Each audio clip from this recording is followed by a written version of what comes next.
Hello students, my name is Rohit Penule and I am from ICT virtual classroom Dehradun. कैसे हैं आप सभी? मेरे ख्याल से बहुत अच्छे होंगे, फिट होंगे, फाइन होंगे। हम क्लास 11th केमिस्ट्री कर रहे हैं, जिसमें कि हमारा chapter number 3 classification of element and periodicity in properties. अभी तक हम पीरियोडिक टेबल के बारे में बात कर चुके हैं।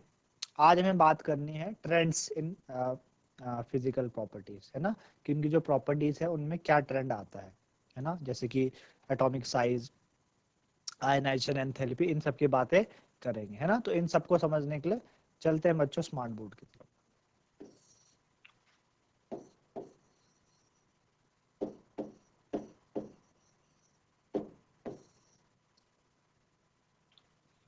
तो आज हमें बात करना है बेसिकली हमें ट्रेंड्स के बारे में, है ना, कि प्रॉपर्टीज में क्या ट्रेंड है, इसके बारे में हमें बात करना है।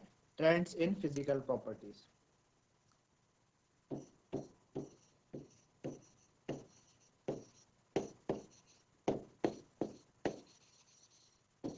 ट्रेंड्स इन फिजिकल प्रॉपर्टीज,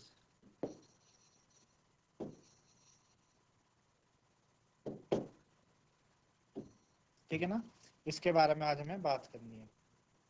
तो सबसे पहले हम बात करेंगे एटॉमिक साइज के बारे में। एटॉमिक साइज, ठीक है। तो एटॉमिक साइज के बारे में बात करें कि एटम है आपके पास, और एटम के सेंटर में आपको पता है न्यूक्लियस अटैच्ड है। तो न्यूक्लियस से आउटर मोस्ट सेल, ये क्या है आपके पास, आउटर मोस्ट, द लास्ट वाला जो सेल है, आउटर मोस्ट सेल, वहां तक की जो दूरी होती है उसे हम कहते हैं एटॉमिक साइज या एटॉमिक रेडियस, है ना। इसे कहते हैं एटॉमिक रेडियस, ठीक है। एटॉमिक रेडियस इसको कहते हैं, ठीक है ना। एटॉमिक रेडियस कहते हैं इसको। तो अगर आप इसकी बात करें भाई कि एटम का साइज कितना छोटा है, तो एटम का साइज क्या होता है, बहुत छोटा होता है ना। एटम का साइज क्या है, काफी ज्यादा छोटा है। तो आपने क्लास 10th में पढ़ा था कि भाई जो एटॉमिक साइज है ना, एटॉमिक साइज पहले आप समझ गए एटॉमिक साइज है क्या। एटॉमिक साइज आपका इस तरीके से आउटर मोस्ट शेल तक की दूरी होती है न्यूक्लियस से, उसको हम एटॉमिक साइज कहते हैं, है ना। तो size of atom is very very small. दूसरा, इलेक्ट्रॉन क्लाउड एटम के आसपास, उनका does not have sharp boundary, उनके पास कोई शार्प बाउंड्री होती नहीं है, इसलिए हम एटॉमिक साइज को प्रिसाइसली कैलकुलेट नहीं कर सकते। तो हम क्या करते हैं, हम क्या करते हैं कि कोई प्रैक्टिकल तरीका है नहीं कि भाई किसी इंडिविजुअल एटम के साइज को मेजर करने का, ठीक है ना। तो हम क्या नापते हैं उनका, उसकी जो रेडियस है उसको हम नापते हैं। किसका नापते हैं, रेडियस को हम नापते हैं। एटॉमिक रेडियस ये होती है, इससे वहां तक की दूरी को एटॉमिक रेडियस कहते हैं, ठीक है ना। चलिए, ये तो रही एटॉमिक रेडियस, आई बात समझ में।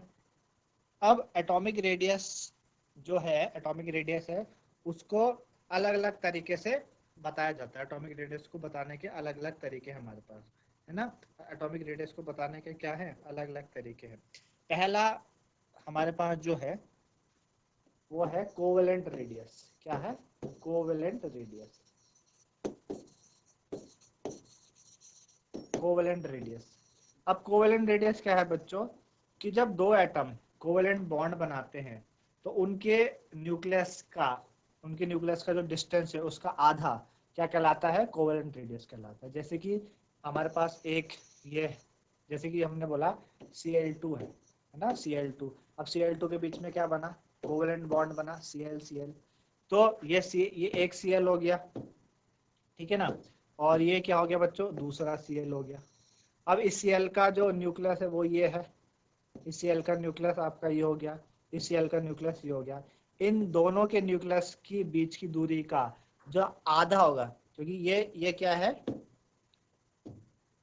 आप देखेंगे ये आपका क्या है, ये वाले Cl का न्यूक्लियस है, ये इधर वाले Cl का न्यूक्लियस है। इनके दूरी के का आधा यानी इतना पार्ट, ये यानी ये वाला पार्ट, ये क्या कहलाएगा, कोवेलेंट रेडियस कहलाएगा। क्या कहलाएगा बच्चों, कोवेलेंट रेडियस कहलाएगा, ठीक है ना।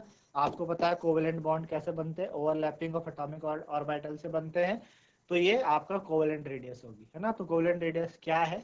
It is the half of the distance between the centre of the two nuclei, उसको आप कहते हैं कोवेलेंट रेडियस कहते हैं। ठीक है बच्चों, उसको हम क्या कहते हैं? कोवेलेंट रेडियस, इस तरीके से कहते हैं। ठीक है, जैसे कि अगर हम बोले कि Cl2 के दोनों मतलब Cl के बीच में जो बॉन्ड बना, उनकी जो बॉन्ड डिस्टेंस है वो 198 पिकोमीटर होती है। कितनी?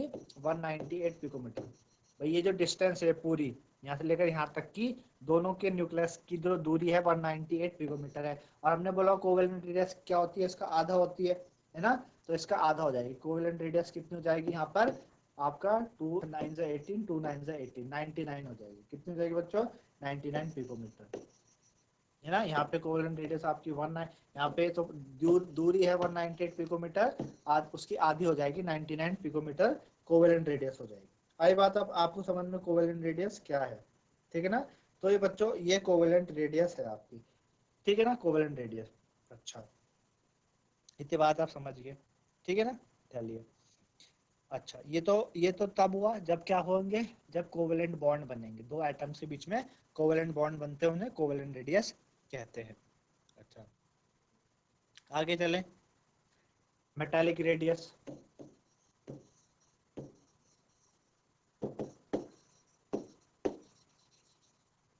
Metallic radius. अब मेटालिक रेडियस क्या है कि मेटल्स के लिए हमको मेटालिक रेडियस है। तो मेटालिक रेडियस क्या है बच्चों?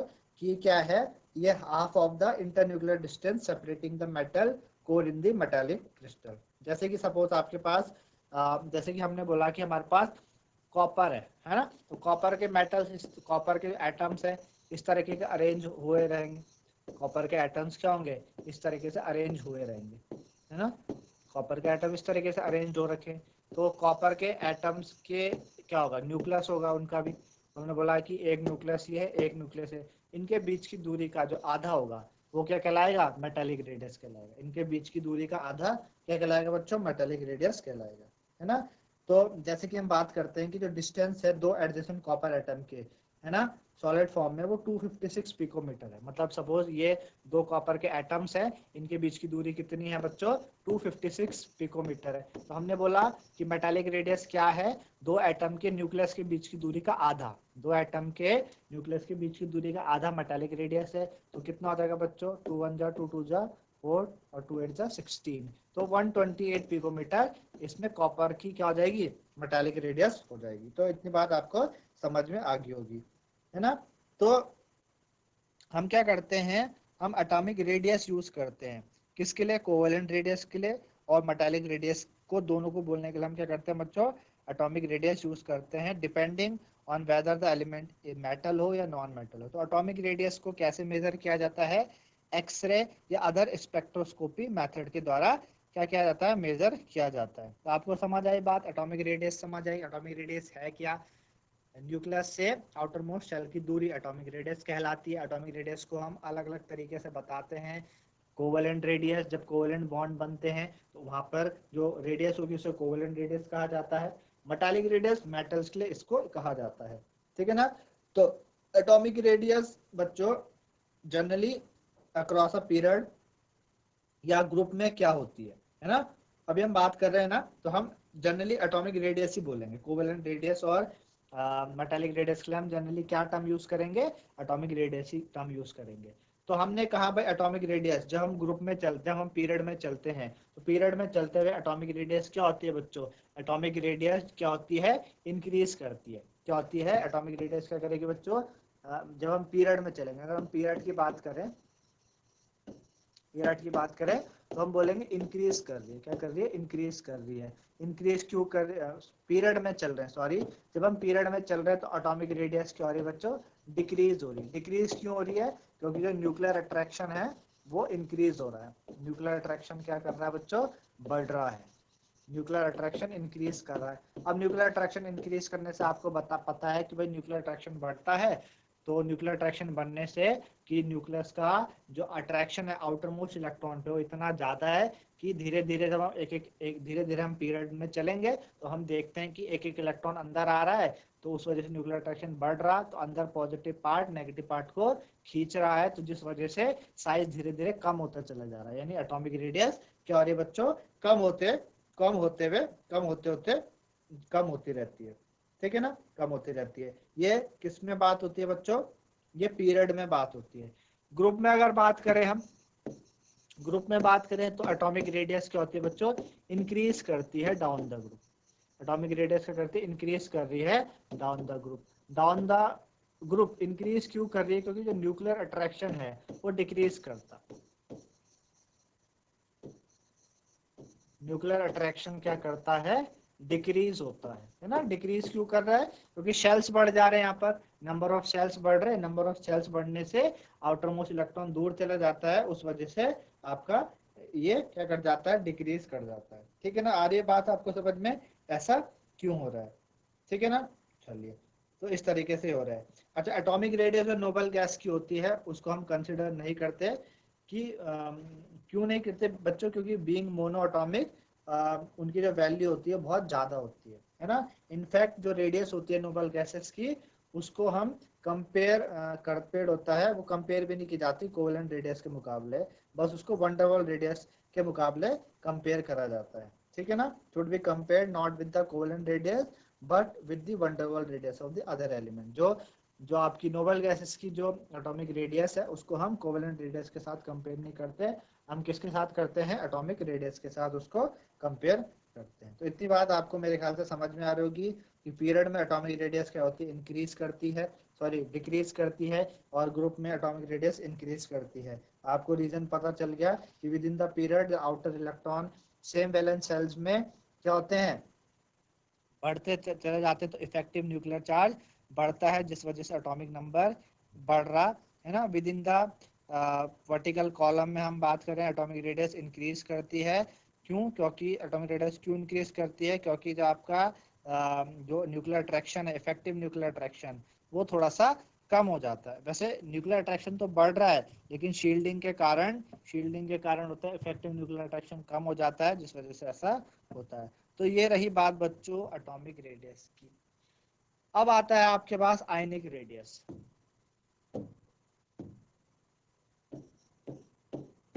आयनिक रेडियस,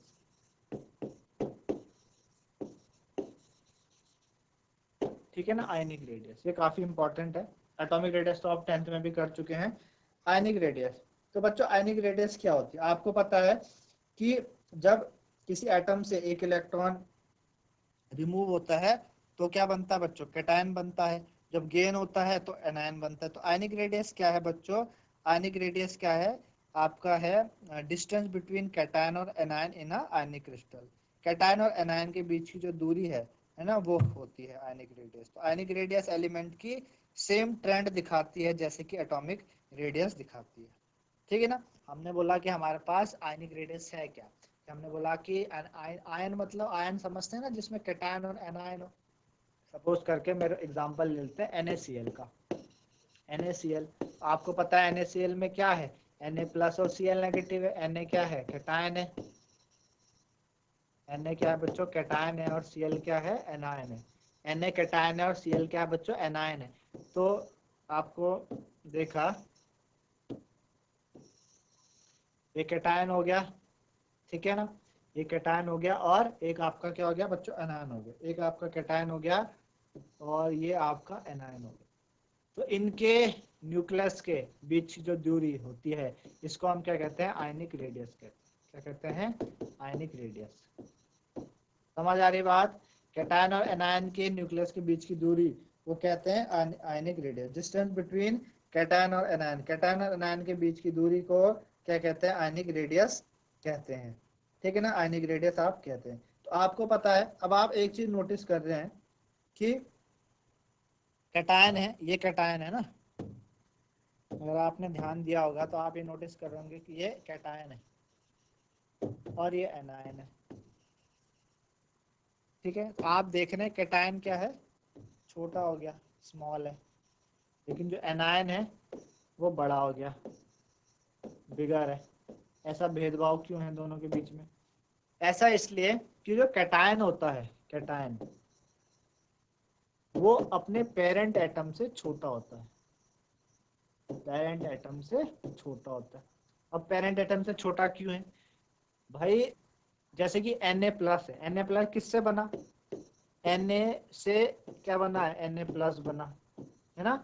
अब Na के पास क्या है 2,8,1, कितने इलेक्ट्रॉन है 11, कितने प्रोटॉन है 11, Na प्लस 2,8, एक इलेक्ट्रॉन तो चले गया, है ना। कितने इलेक्ट्रॉन हुए 10, कितने प्रोटॉन हुए 11। तो Na में इलेक्ट्रॉन प्रोटॉन बराबर है, लेकिन Na प्लस में इलेक्ट्रॉन 10 है, प्रोटॉन कितने हैं 11 है। तो एक इलेक्ट्रॉन कम हो गया, यानी बाहर नेगेटिव चार्ज कम हो गया, अंदर तो पॉजिटिव चार्ज ज्यादा है बाहर के मुकाबले, तो वो पॉजिटिव नेगेटिव को अपनी तरफ अट्रैक्ट करेगा ज्यादा। तो Na प्लस क्या हो जाएगा, थोड़ा सा अंदर की तरफ खिसक जाएगा एज कंपेयर टू Na। इस वजह से कैटायन का जो साइज होता है अपने पेरेंट एटम से क्या होता है, छोटा होता है। रिवर्स केस की बात करें, अगर हम रिवर्स केस की बात करें किसके लिए, रिवर्स केस की बात करें हम एनायन के लिए, रिवर्स केस की बात करें एनायन के लिए, तो एनायन का साइज अपने पेरेंट एटम से ज्यादा होगा, एनायन का साइज अपने पेरेंट एटम से ज्यादा होगा। क्यों ज्यादा होगा भाई, Cl नेगेटिव है ना। तो Cl नेगेटिव कैसे बना, Cl नेगेटिव Cl से बना, Cl नेगेटिव, Cl क्या होता है 2,8,7, कितने इलेक्ट्रॉन 17, कितने प्रोटॉन 17। Cl नेगेटिव में क्या है 2,8,1, एक इलेक्ट्रॉन गेन करा तब तो कंप्लीट हुआ, तो कितने इलेक्ट्रॉन 18, कितने प्रोटॉन 17, है ना भाई। प्रोटॉन तो सेम रहेंगे ना, इलेक्ट्रॉन क्योंकि कम ज्यादा क्या होते हैं इलेक्ट्रॉन होते हैं। तो देखा गया, क्या देखा गया कि एक इलेक्ट्रॉन ज्यादा होने से, नेगेटिव चार्ज बाहर ज्यादा होने से, और पॉजिटिव अंदर है, पॉजिटिव तो अंदर है, नेगेटिव क्या है बाहर है, तो उससे क्या होगा कि थोड़ा सा इलेक्ट्रॉन बाहर की तरफ शिफ्ट हो गया, यानी साइज हल्का सा बढ़ गया, क्योंकि नेगेटिव ने क्या करा प्रोटॉन से बाहर को चले गया, है ना। तो उस वजह से एनायन का साइज पेरेंट एटम से ज्यादा होता है। तो आप देख पा रहे हैं इसलिए कैटायन स्मॉल होता है और एनायन क्या होता है बच्चों, बिगर होता है। अरे बात समझ में, आयनिक रेडियस की कहानी आपको समझ में आ रही होगी। तो कैटायन स्मॉल होता है अपने पेरेंट एटम से, ठीक है ना, और जो साइज होता है एनायन का ज्यादा होता है अपने उससे। तो अगर हम बात करें आयनिक रेडियस की, फ्लोराइड आयन की अगर हम बात करें कि भाई जो आयनिक रेडियस है फ्लोराइड आयन की वो 136 पिकोमीटर है ना। एग्जाम्पल के लिए बात करें हम, हमने क्या बनाया, हमने बनाया है सोडियम फ्लोराइड, ठीक है ना। क्या बनाया, सोडियम फ्लोराइड बनाया, Na हमारे पास बना है सोडियम फ्लोराइड, NaF बना है, Na प्लस और F नेगेटिव, ये बना है सोडियम फ्लोराइड, ठीक है ना। अच्छा, तो हम देखते हैं कि भाई Na का जो एटॉमिक साइज है, Na का है ना, जो एटॉमिक साइज है सोडियम का वो 186 पिकोमीटर है। कितना है 186 पिकोमीटर है। और Na प्लस का कितना है, Na प्लस का हो जाता है 95 पिकोमीटर। कितना हो जाता है 95 पिकोमीटर। देख रहे हैं आप, कैटायन का साइज अपने पेरेंट एटम से छोटा हो गया। इसकी बात करें फ्लोरीन की, तो इसका साइज होता है फ्लोरीन का साइज होता है 64 पिकोमीटर। कितना 64 पिकोमीटर। और F नेगेटिव का साइज होता है बच्चों, F नेगेटिव का साइज होता है 136 पिकोमीटर। देखा, एनायन का साइज अपने पेरेंट एटम से ज्यादा हो गया, है ना। पेरेंट एटम से क्या हो गया बच्चों, ज्यादा हो गया। तो इस तरीके से ये होता है, अरे बात समझ में। और जिस तरीके से जो एटॉमिक रेडियस होती है, जो ट्रेंड एटॉमिक रेडियस का है कि पीरियड में एटॉमिक रेडियस क्या करती थी, डिक्रीज करती थी, और ग्रुप में इंक्रीज करती थी। तो सेम ट्रेंड आयनिक रेडियस का भी है कि आयनिक रेडियस क्या होगी, पीरियड में क्या करेगी, इंक्रीज, पीरियड में डिक्रीज होगी आयनिक रेडियस, और ग्रुप में इंक्रीज करेगी। अरे बात समझ में आपको, जो ट्रेंड एटॉमिक रेडियस का है वही आयनिक रेडियस का भी ट्रेंड है, ठीक है ना। चलिए, एक इंपॉर्टेंट बात इस पे जहां से क्वेश्चंस बनते हैं कि जब हम सेम एटम की बात करें, सेम एटम और आयन की, है ना, तो उनमें देखते हैं कि एक एक चीज होती है बच्चों, आइसो इलेक्ट्रॉनिक स्पीसीज। क्या, iso electronic species, iso electronic species. एक चीज होती है आइसो इलेक्ट्रॉनिक स्पीसीज। अब आइसो इलेक्ट्रॉनिक स्पीसीज क्या है? आइसो इलेक्ट्रॉनिक स्पीसीज होती हैं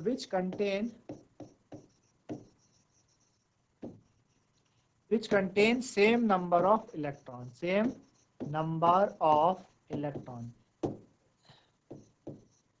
ऐसे स्पीसीज जिनमें क्या हो, सेम नंबर ऑफ इलेक्ट्रॉन हो, ऐसे स्पीसीज को हम आइसो इलेक्ट्रॉनिक स्पीसीज कहते हैं। जिनके पास क्या हो बच्चों, सेम नंबर ऑफ इलेक्ट्रॉन हो, ऐसे को हम आइसो इलेक्ट्रॉनिक स्पीसीज कहते हैं। एग्जाम्पल के लिए O2 नेगेटिव, ठीक है ना, F नेगेटिव और Na प्लस, ठीक है ना, Mg प्लस। अब सभी को पता है O का एटॉमिक नंबर है 8। 2 नेगेटिव का मतलब हम इलेक्ट्रॉन की बात कर रहे हैं, ठीक है, इलेक्ट्रॉन।